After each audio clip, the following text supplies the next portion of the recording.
On April 14, 1978, less than a year before the Iranian Revolution, Asadullah Alam, the Shah's most trusted advisor and friend, passed away.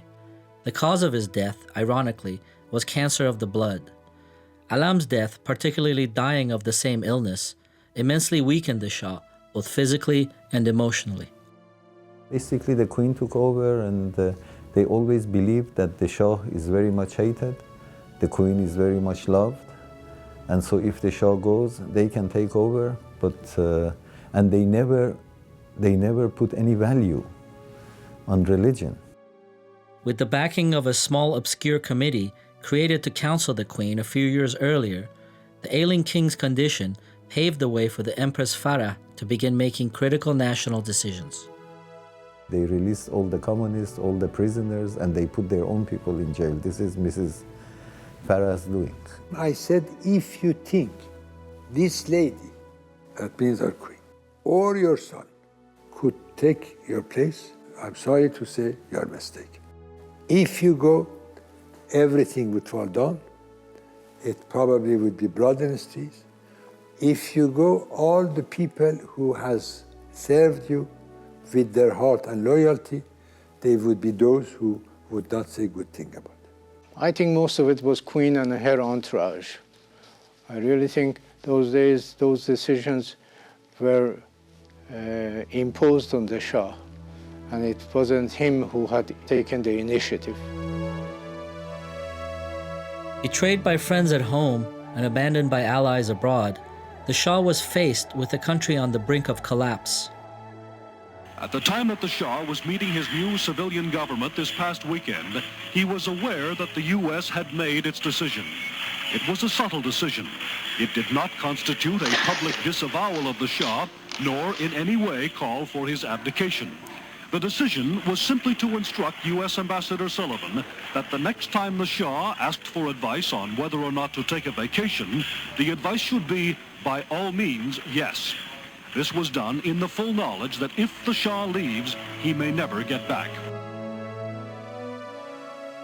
یک ماه قبل از چیز به من ایشون گفتن که من میخوام برم به آمریکا، میخوام برم وایت هاوس رو ببینم، میخوام برم نشنال سکیوریتی کانسل رو ببینم، میخوام برم با سنا صحبت کنم، میخوام برم با مجلس با اینا، میخوام برم با اینا صحبت کنم، بگم که شما چی میخواید از ما؟ چی کار هست که ما نکردیم؟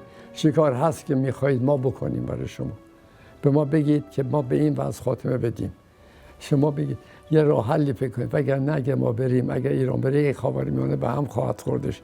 فقط راهنمایی بکنید ما رو، یا اینکه ایرادگیری بکنید یا پیشنهاد بکنید که چه کارهایی ما انجام بدیم. America was indeed glad with the Shah's decision to depart the country and abandon his reign. آقای سالیوان آمد و گفت آقای کارتر رئیس جمهور از اعلیحضرت خواهش کردند که اعلیحضرت در گوش بکنید درست، در سر راه آمریکا. یعنی چی؟ یعنی داریم میریم آمریکا دیگه. در سر راه آمریکا اعلیحضرت در آسوان یه توقفی بکنن.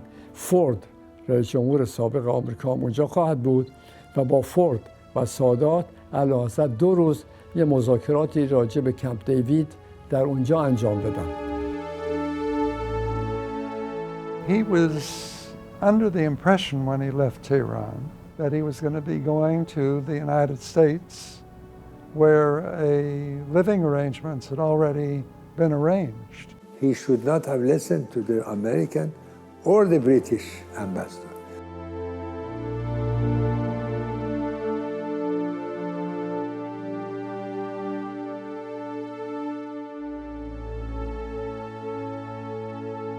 In January 16, 1979, the sick king and his family left Iran.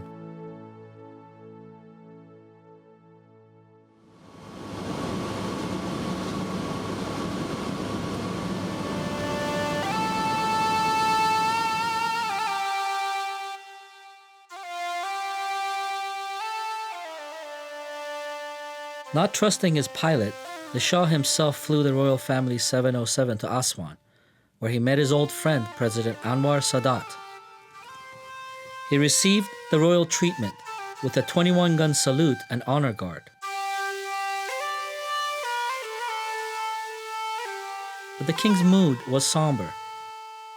It was a terrible day for the Shah, representing his entry into a life of exile.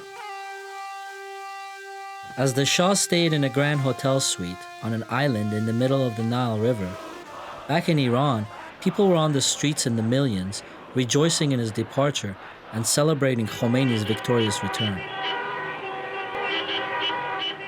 It is not known how long the Shah will stay in Egypt or when he will arrive in the United States. Early today, 3 of his children and his mother-in-law arrived in Texas, near Lubbock, to join the Shah's son there.